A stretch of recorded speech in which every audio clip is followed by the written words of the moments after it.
오늘은 요한일서 4장 7절에서 8절 말씀을 가지고 하나님의 말씀을 함께 나누겠습니다. 대화에 있어서 가장 기본적인 태도는 경청입니다. 상대방의 말을 잘 들어주는 것입니다. 누군가 나의 이야기를 잘 들어주기만 해도 우리는 그에게 고마운 마음을 갖게 됩니다. 내가 힘들다는 이야기를 하고 있는데 기껏 한다는 소리가 야, 징징대지 마라. 뉴욕으로 이민 간 내 친구는 너보다 더 힘들어. 라고 말한다면 그에게 우리는 더 이상 마음을 열지 않을 것입니다. 상대방이 힘들다고 하면 그래, 너 참 힘들었겠구나. 지금까지 어떻게 견뎠니? 라고 말해주는 것이 맞습니다. 이런 말만 들어도 상대방은 위로가 됩니다. 그런데 여기에서 한 걸음 더 나아가서 상대방의 이야기를 듣고 눈물을 흘린다면 그의 마음이 어떻겠습니까? 이 친구가 나의 마음을 이해하고 있구나. 나의 아픔을 함께 아파해주고 있구나. 참 좋은 친구구나. 따뜻한 우정과 사랑을 느끼게 될 것입니다. 그렇다면 누군가 나를 위해 피를 흘렸다면 어떻겠습니까? 과연 그런 일이 현실에서 있기는 한 걸까요? 누군가 나를 위하여 피를 흘려주는 사람. 그런데 성경은 예수님께서 나를 위해, 우리를 위해 십자가에서 피를 흘렸다고 말하고 있습니다. 우리의 이야기를 듣고 경청해주고 함께 울어주는 것만으로도 고마운 일인데 하나님은 우리의 인생 속에 들어오셔서 나를 위해 피 흘리셨다는 것입니다. 이것이 우리가 믿는 복음이고 우리를 향한 하나님의 사랑입니다. 그래서 하나님의 사랑은 너무도 놀랍고 경이로운 것이며 두렵고 떨리는 것입니다. 신약 성경에서 사랑에 대한 본질을 가장 잘 알려주는 곳이 두 군데가 있습니다. 하나는 바울이 쓴 고린도전서 13장입니다. 이른바 사랑장이라고 불리는 곳이죠. 사랑은 오래 참고 온유하고 무례하지 않으며 자기의 유익을 굳지 않는 것이라고 말합니다. 사랑의 실천을 강조하고 있습니다. 또 한 부분은 오늘 우리가 읽은 요한일서 4장입니다. 요한서신을 기록한 요한 사도는 요한일서 4장을 통해서 사랑의 신적 기원에 관한 주제를 다루고 있습니다. 사랑이 과연 어디로부터 왔는가? 라는 문제입니다. 바로 그 핵심이 오늘 우리가 읽은 본문의 7절 말씀입니다. 사랑하는 자들아 우리가 서로 사랑하자. 사랑은 하나님께 속한 것이니. 한글 성경에는 생략이 되어 있지만 헬라어 원문을 보면 사랑은 하나님께 속한 것이니 라는 이 문장 앞에 호티라는 접속사가 있습니다. 헬라어 호티는 우리말로 번역하면 왜냐하면 이라는 뜻입니다. 이 접속사를 집어넣어서 다시 읽어보면 그 의미가 분명해집니다. 우리가 서로 사랑하자. 왜냐하면 사랑은 하나님께 속한 것이니. 우리가 서로 사랑해야 할 이유가 사랑은 하나님에게 속한 것, 즉 하나님의 본체이기 때문이라는 것입니다. 하나님에 대한 우리의 이미지는 언제나 높은 분, 두려운 분으로 되어 있습니다. 많은 경우에 우리는 하나님을 능력과 권세의 차원에서 이해합니다. 그래서 많은 경우 성도들의 신앙을 보면 그 초점이 죄냐 아니냐에 맞추어져 있는 것을 봅니다. 신앙의 목표가 죄 짓지 않는 것에 있습니다. 왜입니까? 죄를 지으면 높으신 하나님께서 우리에게 형벌과 저주와 심판을 내린다고 믿기 때문입니다. 이렇게 우리는 하나님을 높으시고 두려운 존재로 혹은 옳고 그르다는 심판의 기준을 가지고 보지만 성경에 등장하는 하나님의 자기 표현은 정반대입니다. 출애굽기 34장 6절입니다. 여호와께서 모세의 앞을 지나시며 선포하시되 여호와라 여호와라 자비롭고 은혜롭고 노하기를 더디하며 인자와 진실이 많은 하나님이라. 말씀의 배경은 이렇습니다. 모세가 시내 산으로 하나님의 율법을 받으러 올라가 있던 40일 동안 밑에 있던 이스라엘 백성들은 과거 애굽에서의 습관을 버리지 못하고 금부치를 녹여 그것으로 금송아지를 만들어서 그 앞에 절하며 우상 숭배를 했습니다. 이스라엘 백성들의 불순종은 하나님의 극심한 진노를 사게 됩니다. 하나님의 진노 앞에서 두려움을 느낀 모세는 하나님의 용서를 구하며 기도했고, 그때 하나님께서 모세 앞에 나타나셔서 이렇게 말씀하십니다. 나는 자비롭고 은혜롭고 노하기를 더디하며 인자와 진실이 많은 하나님이다. 자비롭고 은혜롭고 노하기를 더디하며 인자와 진실이 많은 하나님. 하나님은 우리가 하나님 자신에 대해 이렇게 이해하고 생각하기를 바라신다는 것입니다. 진노하시고 심판하시는 하나님이 아니라 자비롭고 은혜롭고 노하기를 더디하며 인자와 진실이 많은 하나님. 하나님은 우리가 자신을 이렇게 믿기 원하신다는 것입니다. 종종 어떤 분들은 하나님의 심판을 극단적인 쪽으로 오해하는 분들이 계십니다. 병에 걸리거나 망하거나 사고를 당해 다치거나 실패하거나 하는 일이 잘 안 되는 것을 심판이라고 생각합니다. 그러나 하나님의 심판은 그런 것이 아닙니다. 잘 보십시오. 하나님을 잘 믿어도 실패와 질병과 가난은 찾아옵니다. 아무리 믿음이 좋아도 하는 일마다 거꾸러지고 안 풀리는 사람들이 얼마나 많습니까? 하나님의 심판이란 이런 것이 아닙니다. 하나님의 심판이란 하나님의 생명과 진리로부터 단절되어 찾아오는 고독과 외로움입니다. 사랑도 없고 평안도 없고 쉼도 없는 자리로 가는 것입니다. 하나님이 그 마음에 없으면 그렇게 되는 것입니다. 하나님의 심판과 형벌이란 것은 병들고 가난해지고 실패하는 것을 뜻하는 것이 아니라는 것입니다. 육체적이고 현실적이고 물리적인 것 이전에 자비롭고 은혜롭고 노하기를 더디하시는 인자와 진실이 많으신 하나님으로부터 단절되어서 그 어디에서도 위로를 얻지 못하고 필요한 것을 공급받지 못하고 사랑과 평안을 얻지 못하는 자리로 빠지는 것이 하나님의 심판이라는 것입니다.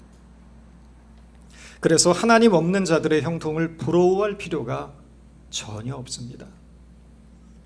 그들은 세상적으로 많은 것을 얻고 소유하고 누리고 있는 것처럼 보여도 하나님으로부터 얻어야 할 위로와 사랑을 얻지 못하고 있기 때문입니다.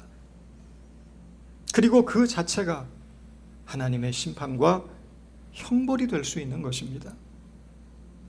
반면에 우리는 어떻습니까?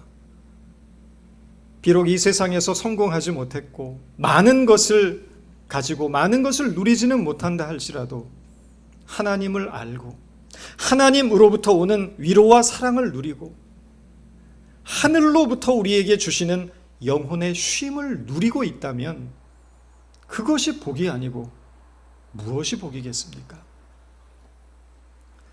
요한사도는 요한일서 4장 7절에서 하나님의 본질이 사랑임을 밝히고 있습니다. 그런데 4장 1절에 보면 요한 사도가 이런 이야기를 먼저 꺼냅니다. 사랑하는 자들아, 영을 다 믿지 말고 오직 영들이 하나님께 속하였나 분별하여 보라. 많은 거짓 선지자가 세상에 나왔습니다. 왜 이런 이야기를 먼저 꺼내고 있을까요? 하나님이 사랑임을 말하기 전에 요한 사도는 이 세상에 수없이 많이 나와 있는 거짓 선지자들에 대한 경고의 말씀을 먼저 우리에게 전하고 있습니다. 이것이 뜻하는 것은 참 선지자와 거짓 선지자를 분별하는 기준은 사랑에 있다는 것을 강조하려는 것입니다. 하나님은 영이십니다. 구약 성경에서는 하나님의 영을 루아흐, 바람이라고 표현하고 있습니다. 그런데 신약에서도 동일하게 하나님의 영을 푸뉴마, 바람이라고 표현하고 있습니다. 성경은 하나님의 영을 바람이라고 말합니다.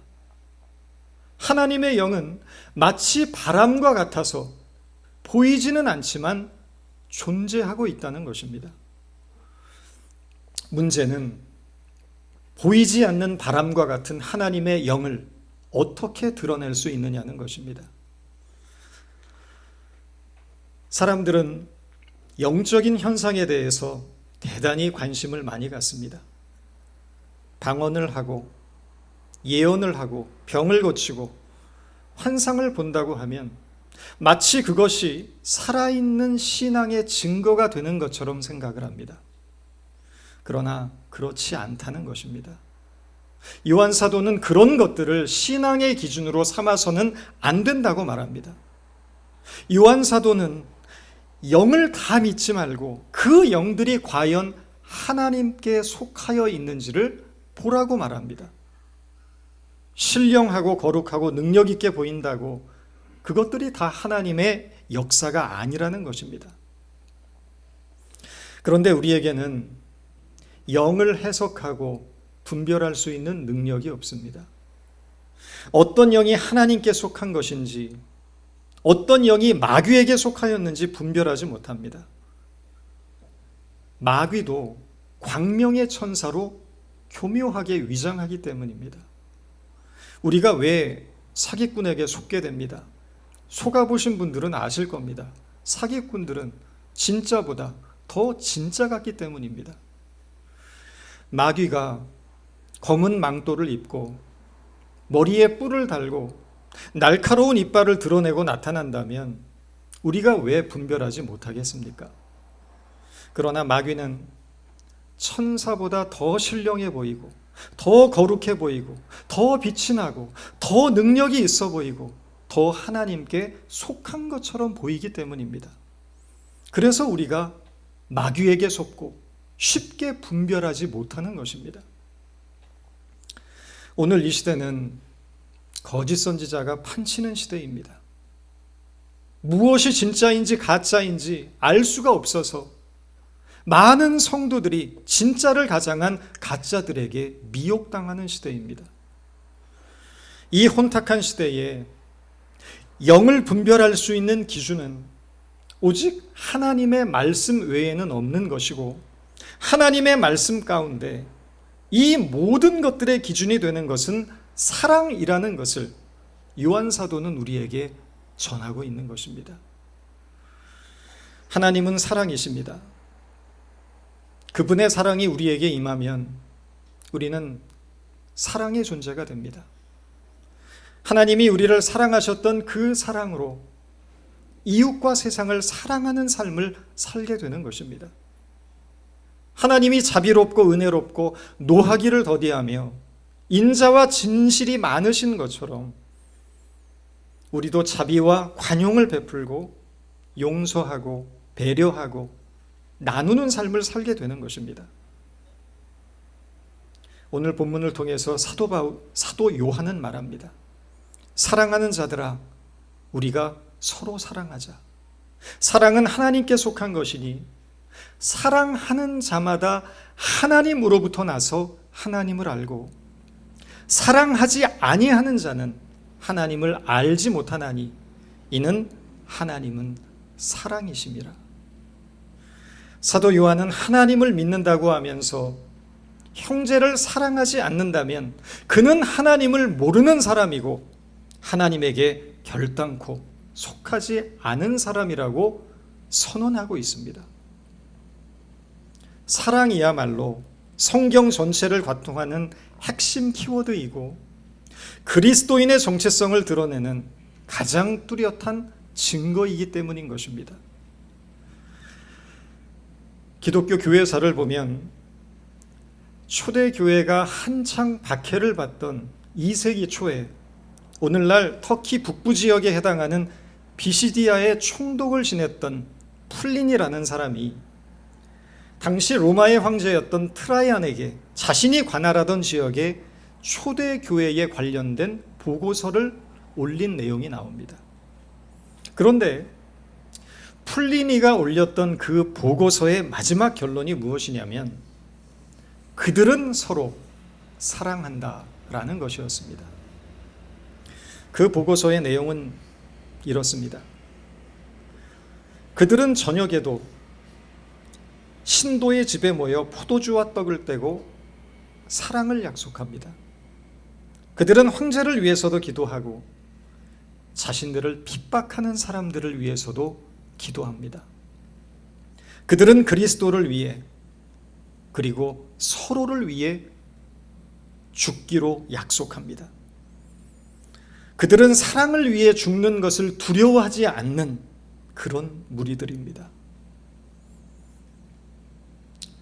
로마에 가면 초대교회 성도들이 숨어 살면서 예배를 드렸던 카타콤이 있습니다. 정확히 말하면 당시 묘지로 사용되던 지하 동굴입니다. 그 무덤의 벽에 이런 낙서가 있었다고 합니다. 우리는 서로 사랑하기에 이곳에서도 천국을 경험한다. 비참한 환경에 처해 있었지만 그들은 어려움과 핍박 속에서도 천국을 경험했다는 것입니다. 바로 그 이유가 서로에 대한 사랑 때문이었다는 것입니다. 사랑이 있었기에 죽음의 상징인 묘지에서도 썩은 시체 냄새가 진동하는 바로 그 비참한 굴 속에서도 천국을 경험할 수 있었다는 것입니다. 이와는 반대로 오늘날 사랑을 잃어버린 많은 교회들이 화려하고 웅장하게 꾸며진 예배당을 지옥으로 만들고 있는 모습을 우리는 어렵지 않게 목격하고 있습니다. 왜 교회가 사랑을 잃어버리게 되었습니까? 우리의 신앙이 맞다, 틀리다라는 심판의 개념 위에 세워져 있기 때문에 그렇습니다. 다른 사람의 연약함과 잘못을 지적하는 것으로 자기의 옳음을 증명하려고 하기 때문입니다. 우리에게는 약함과 허물을 품을 생각이 별로 없습니다. 그래서 교회에서조차 마음과 마음을 터놓지 못하고 자신의 약함을 드러내지 못합니다. 약함을 드러내는 순간 틀렸다는 판단과 정죄를 받기 때문입니다. 누군가 어려움을 당하면 안타까워하고 함께 아파하기보다 저 사람이 하나님께 무슨 죄를 지어서 맞았다. 기도 생활 안 할 때부터 무슨 일 생길 줄 알았다. 이런 식의 막말도 서슴지 않습니다. 도대체 여기에 무슨 사랑이 있다는 것입니까? 신앙은 옳고 그름의 문제가 아닙니다. 신앙을 옳고 그름의 문제로 이해하는 한 다툼과 분열은 끊이지 않을 것입니다. 나의 옳음을 증명하기 위해 상대방을 굴복시키는 싸움이 그치지 않기 때문입니다. 무엇이 옳고 무엇이 그른지를 판단하는 일이 잘못되었다는 뜻이 아닙니다. 우리의 신앙은 옳아야 하고 때로는 옳은 것을 위하여 성도로서의 모든 것을 걸어야 할 때도 있을 것입니다. 그러나 분명히 알아야 할 것은 기독교 신앙의 본질은 사랑에 있다는 사실입니다. 옳고 그름, 즉 정의를 세우는 문제가 사랑을 이루는 일에 앞서지 못한다는 것입니다. 신앙이란 십자가에서 피 흘리심으로 우리에게 참된 사랑이 무엇인지 보여주신 그 주님의 마음을 닮아 형제를 사랑하고 용서하고 용납하고 화해하고 품고 평화의 길로 나아가는 것입니다. 자비롭고 은혜롭고 노하기를 더디하며 인자와 진실이 많으신 하나님을 닮아서 넉넉한 아량과 간대함으로 형제를 품는 것이 신앙의 본질입니다. 예수님은 요한복음 13장 34절에서 우리에게 이렇게 말씀하십니다. 새 계명을 너희에게 주노니 서로 사랑하라.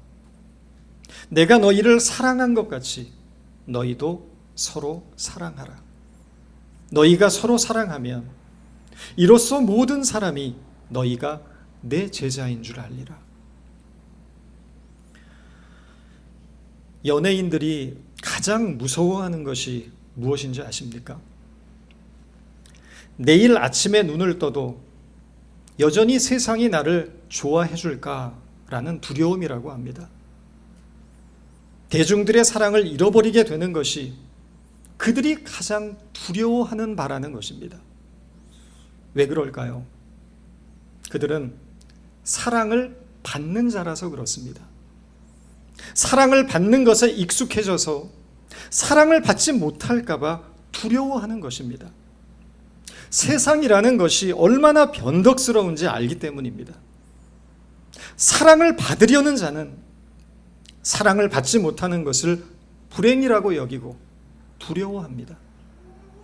그러나 사랑을 주려는 자, 사랑을 하려는 자는 그렇지 않습니다. 사람을 두려워하지 않고 세상을 두려워하지 않습니다. 사랑을 받는 것이 아니라 사랑을 주고 사랑을 하려는 자이기 때문입니다.